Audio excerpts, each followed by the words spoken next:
and welcome back to Nikhil Reacts, the show where you watch me watch X-Men Evolution and say, yeah, try spelling that one in the comments. Anywho, for those who are not caught up on the recent bout of trauma, in the last few episodes, our merry gang of mutants have had their headmaster stolen, their house blown up, were attacked by a robot, exposed to the entire world, captured by the government, fought the government, almost straight up criminalized by the government, but then the president came out and was like, be good to each other, and now, I guess they're fine? I don't know how they're gonna walk this line going forward, but you know. I don't know if this is a conscious reference, but it is fun that this happened in the comics as well. The mansion gets blown up all the time. We note that, right? But after an event called Extinction Agenda, the X-Men, in addition to X-Factor and the New Mutants, all continue to live there, just in the sub-basement levels. Aliens? Here I was recycling a fun fact from season 1 and we had aliens in the next clip? Is that the Brotherhood? Kurt, precisely which member of the Brotherhood do you remember having antenna? Oh no, it's people in masks. They're doing a Point Break situation. I get it now. And they're trying to look like monsters because that's what they think mutants are. Ooh, so edgy. To be fair, Kurt, they were not actually doing anything yet. Like, I guess they're trespassing, but come on, you tell me if those were actual aliens out for a stroll, you would just beat them up on sight? Kind of problematic. Young man Jenkins? What are you doing out here? They're here to graffiti! Good thing Vigilante doesn't live here. That's not yours to draw on. Ah, waka waka. You're all freaks! Yeah! Bayville doesn't want you! But I want Bayville. I want Bayville back right now. Is it a safe place for them to be? Maybe not, but will it bring me drama? Yeah! Things were so much simpler when only the Brotherhood hated us. You had a key romantic relationship in the Brotherhood. I feel like that was never so much hate as, again, rival sports teams. He did try to blow everyone up, though. I gotta keep remembering that. First Reign, now Jubilee. This is the first time they've said her name. Also, the most Wolfsbane thing ever for her to leave off screen. I hate to admit it, Logan, but I would probably do the same thing. After all, I promised them their children would be safe here. Charles, don't be so hard on yourself. You would never care enough about your children's safety to act in any way whatsoever. This is my fault. I should have caught Mystique's scent when she was here posing as you. True. Absolute true facts. This is kind of the thing you're known for, Wolvie. And I should have sensed her in Wanda's hospital room before she abducted me. Got the timeline right, though. Not, like, you know, in real time, but in the edit, I figured it out because I watched the episode like 6 more times, so whatever. She's now able to conceal herself completely from us. Oh, so she can change her scent now. That makes sense. I'm sure whatever gives Chuck his nice natural musk comes from some part of his body. The rest, please meet me in sublevel 7. Okay, so apparently Scott and Kurt are cuddling. No judgment, just not the pairing I would have expected. I cannot wait until the new institute's finished upstairs.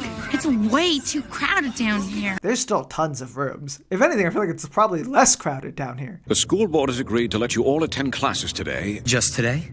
Yes, because tonight they'll be voting on whether or not to impose a permanent mutant ban. Right, but a mutant ban would only affect those who were exposed on TV fighting a Sentinel, though, right? Like, it's still entirely possible there are more mutants attending Bayville that just haven't come out yet. I'm afraid to go back there. We don't fit in anymore. It does feel like the show has kind of moved past this. Like the last time we saw Bayville, we were talking about Kitty making muffins wrong in home ec. The vibe has shifted. So we're still monsters?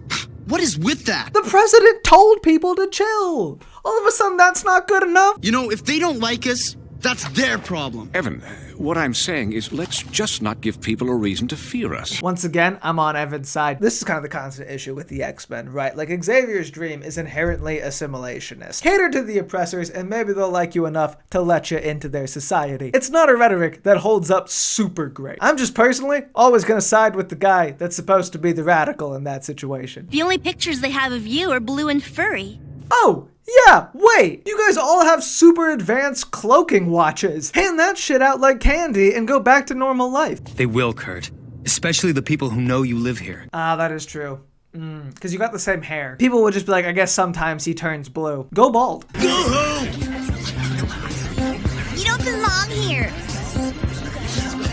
blow up our school next? They didn't blow up any school, dipshit. What are you, from Avalanche's hometown? What are you talking about? We don't want you.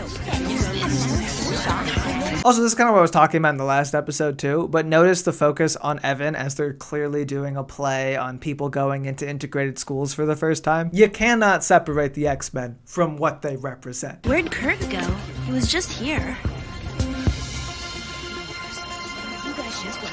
And now we pivot to a closeting story. This is the other thing I like about the mutant metaphor. Where the mutants really succeed is presenting issues that oppressed people can relate to, not just emulating one specific style of oppression. Because the more one-to-one you get with it, the easier it is for the message to get muddled. Oh what, Taryn? You thought he was so hot in Hollywood with his shades earlier, but you draw the line at concussive blasts? Gene, I want you to know this doesn't change anything. Ooh! What? Duncan's gonna be the accepting one? Maybe there was a second side of you I didn't see, bud. Sorry. I'm willing to overlook your problem completely. Spoke too soon. Besides, we could really put your mind-reading powers to good use, like during exams or when we go... You lughead! He was immediately both dismissive and opportunistic about the situation. Add in a little fetishization and we would have the holy trinity of bad responses. Yeah, where have you been, bucko? They gave your ass an ominous little send-off in the first episode of the last season, and then you did fuck all for the rest of it. I thought you were gonna be Mutant Crocker, man. Come on. I'm sorry, I didn't mean to put you in the middle of that. Hey, what are friends for? Thanks. You know, this kind of worked out really well for Scott. Not only did Gene leave Duncan, but he got to skip out on Taryn without looking like an asshole. Brotherhood time! Gambit, Gambit, Gambit, Gambit, Gambit, Gambit, Gambit, Gambit. She won't even come near him. Hey, maybe she'll come to me. Here, kitty. Here, kitty, kitty, kitty. This is what happens when you're in league with a woman who's trying to blow up all of her friends. I cannot express how bad of a plan this was, Lance. Is that kitty? Holy shit, it worked! Personally invite you all to come back to school. School? No way. We don't go anywhere we ain't wanted. Since when? Toad's right, that's kind of all you do. I'm gonna make sure you use your powers, Summers, cause then it's bye-bye Bayville High for you. Is there a reason that the mind wipes are still off the table? Like, I get you can't put the genie back in the bottle, but like, Charlie's back? Not really doing much. No reason to let things get worse. Come on, Mutie. Throw something at me. Ooh, Mutie! We got a use of the M word in X-Men Evolution. This is a kid's show, ladies and gentlemen. Also, real quick, I want to address, people have gotten on me for my use of the term flat scan. And I'm just gonna say, that's a term used by the fictional oppressed people, not against them. So I wasn't even reading it as something on the same level as like the M word. But you know what? If it makes people uncomfortable, we can wind it back. Hey, look at me now, I'm cool. And now you can see things that evoke the disability metaphor. This is exactly what I've been saying I wanted to see in this show. The mutants being an oppressed group is such a fundamental part of their story that as much as I have been enjoying the high school hijinks, it felt like the show was always pulling its punches, and now we're fully in it. Dropping these losers just might be worth getting expelled. You guys won't last 2 days here. Duncan draws the line at fighting girls that can beat him up. Hey, don't you live at that mutant place too? Oh, no. But you're friends with the mutants, right?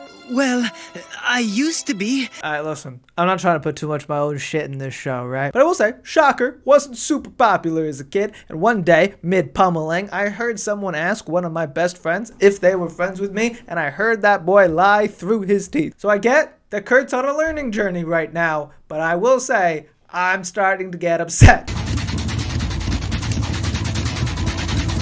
Oh wow, this Colossus also lives on a farm? For those who don't know, yes, Colossus is a farmer from Soviet Russia. How does that make sense in the current timeline? Don't ask. Yes, Duncan, come in. Let's get right to the point. I'm a big fan of how racist you are, kid, and I wonder if I could turn that to my advantage. More mutants. Interesting thing about those boys there, they also hate Scott Summers. See, even Kelly knows that the Brotherhood and the X-Men don't have enough of a rivalry to just have it out in the school. You gotta throw in an actual hater like Duncan if you want things to start popping off. I am not a lackey. I have no choice. What's Magneto got on you? And here we get the redemption arc. Of course, Colossus is gonna join the X-Men. He's Colossus. However, I will say, if anyone was gonna defect from the Brotherhood, technically, Gambit had the better argument, because he's never really been on the bad guy team. Yes, there's the Marauders, technically via retcon and then for real later, but that was for Sinister, not Magneto. So... Y'all, she's a telepath. If there's one thing she's probably not advanced in, it's basketball. Hey, you used your powers to sink that, and you know it. True. Telekinetic. What? No, I didn't. Linda, you saw me. Come on, tell them. I'm sorry, does Linda know how to tell telekinesis versus natural air travel? How advanced are Linda's studies into mutant powers? Okay, jokes aside, this is genuinely very sad, and Jean, I feel for you, but luckily you play like 6 other sports, so... Principal Kelly, what's going on? Jean, I'm afraid an inquiry is in order to determine if Bayville High deserves some of these sports awards. What are you accusing people of? Not people, mutants. You see how many sports Jean plays, apparently? And you might be saying, no, that's any mutant in any sport. But here's the thing, we haven't seen the rest of them do that good. So, I'm going to need your soccer MVP trophy returned. That is so unfair! A fiery temper. That's a dangerous combination with your kind of powers. You're telling me that's not a Phoenix reference? You really want me to think that's not a Phoenix thing? Come on! Also, I know I've taken like 4 asides for this in this episode alone, but this does show how the mutant metaphor holds up. Because does this not seem like it could be commentary on the whole paranoia about trans people in sports? And it predates that entire argument by like 20 years. We're not going anywhere. I figured as much. Oh, come on, Brotherhood. You're answering to a random dude's whistle now? I know you love to be a lackey, guys, but come on, have a little more self-respect. This is the real you, isn't it? You're nothing but a hood. I mean, if you don't want her to think that you're just an asshole, maybe stop doing exclusively asshole things. Right. I'll never be good enough for you. You could just try being good at all. You're in a bully alliance, bud. That's it. Rock your world. Oh, now everyone in Bayville notices when the earth starts to shake. Guy used to do this if the peanut butter to jelly ratio was off in his sandwich and no one blinked an eye. Despite the overwhelming urge to use their powers, my students are exhibiting self-control.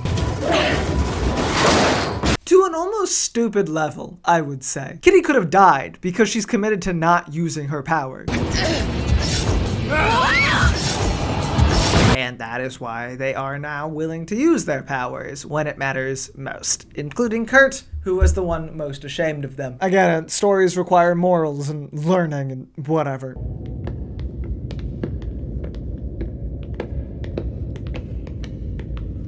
What's everyone so sad about? I was talking to the metal dude. Did something happen? They want to welcome you back. Go figure. Yeah, do they want to go back? Like, it's good to have the win on principle, for sure, but on a personal level, if they're not going to be safe or happy there or able to learn, then maybe it's worth exploring different education options. Like, I don't know, maybe some sort of Xavier Institute? Hey, girl. There's a toll for coming down our street. Love to see Wanda giving out free nightmare fuel. It's what the city needed. I was told you have the power to find other mutants with just your mind. This is true. Caliban's power allows him to detect other mutants. So I don't know off the top of my head if he could just search for one in specific. Usually it's like a vague vibe that he knows mutants are that way. Oh yay! You're still here. I thought maybe you'd been written out off screen like Rain, but hey, always good to see the true new mutant representation. Let's clear out the debris like only mutants can.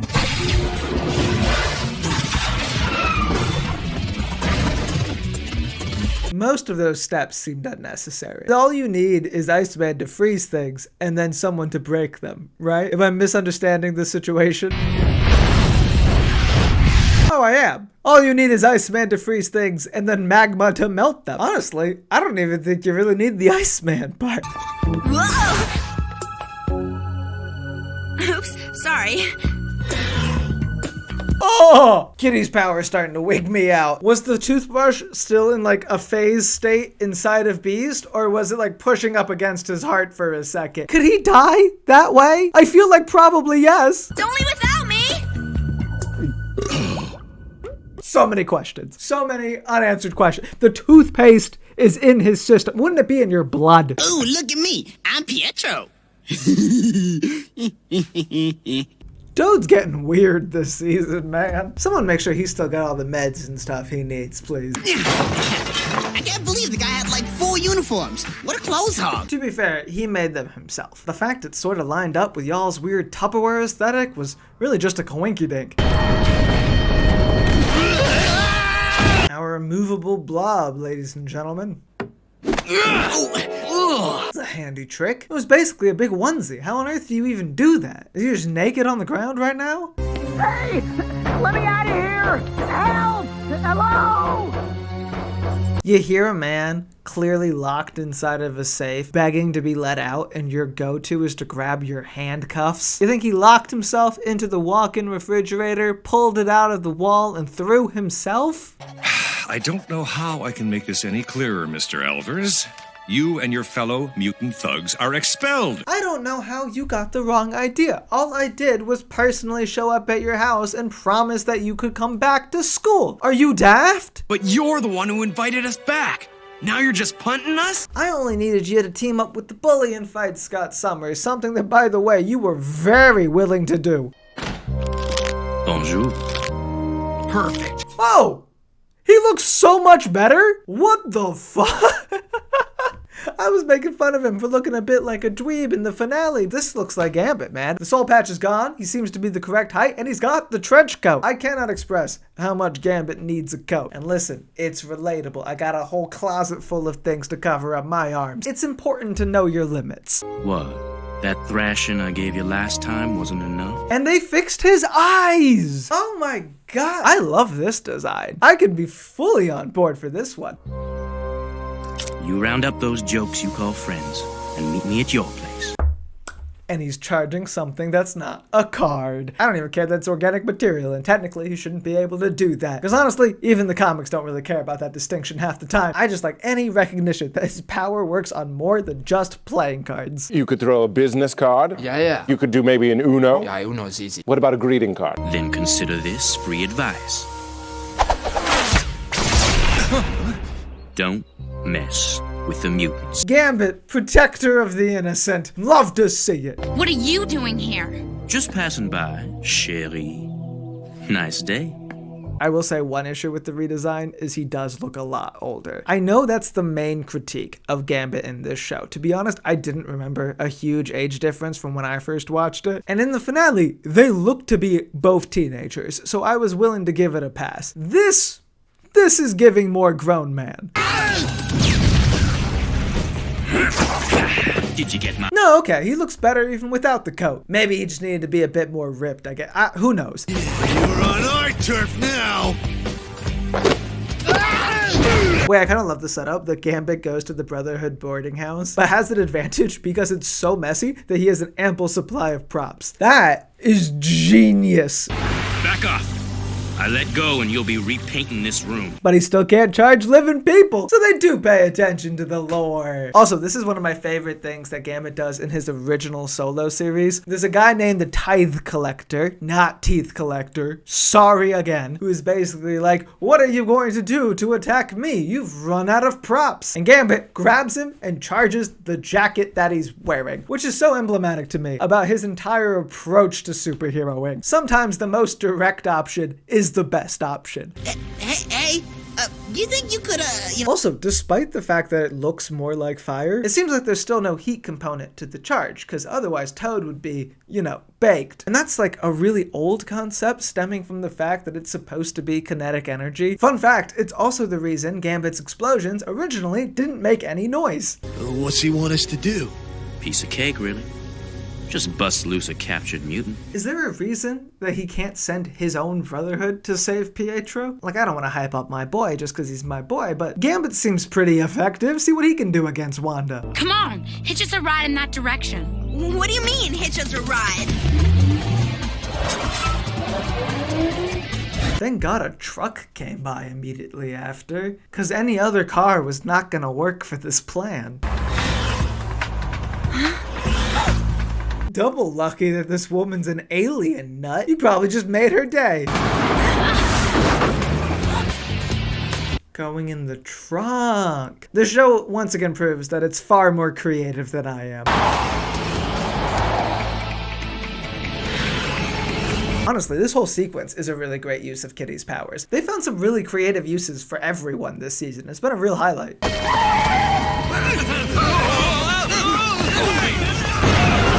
If there's one thing these 2 episodes have shown, Lance is hilariously OP. Like, outside of Wanda and maybe Jean, his power is the hardest to fight against by far. Rogue! In the flesh. Okay, so that's one way to combat it, sure. But in my defense, that would work on anything. What? Another day, Pietro. Girly, you're here? Why don't you just freeze him in his tracks again? Or, make the trees come to life and twist around him. I'm not the nightmare expert, but surely there's something you can do. I saw what happened back there. And? Thank you. Technically, Kitty let your prisoner escape. I don't know where the military stands on whether or not prisoners should escape or die if in a life-threatening situation, but I feel like it's not leaning towards escape. I don't get it.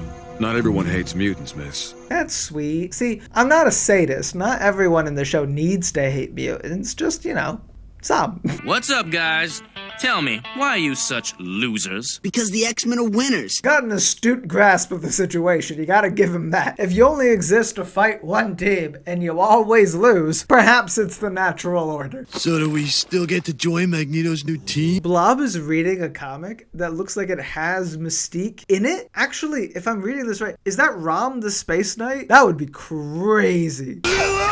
Mess with me, you mess with my father. Capiche? Turning Quicksilver into the I'm gonna tell my father character is so out of character because that man has never liked Magneto. But at the same time, I can't deny it vibes incredibly in character. Like, this feels like if Pietro had actually been raised by the man in the comics, Things are gonna change around here. Because from this day forward, nobody rests until we take down the X-Men. Permanently. Define permanently. Because again, it seems like Mystique tried to blow him up, and that's honestly a different level than I thought we were playing with. So, are we murdering? Detention this Saturday. What? I'm afraid Principal Kelly isn't cutting you any slack for skipping out on 6th period.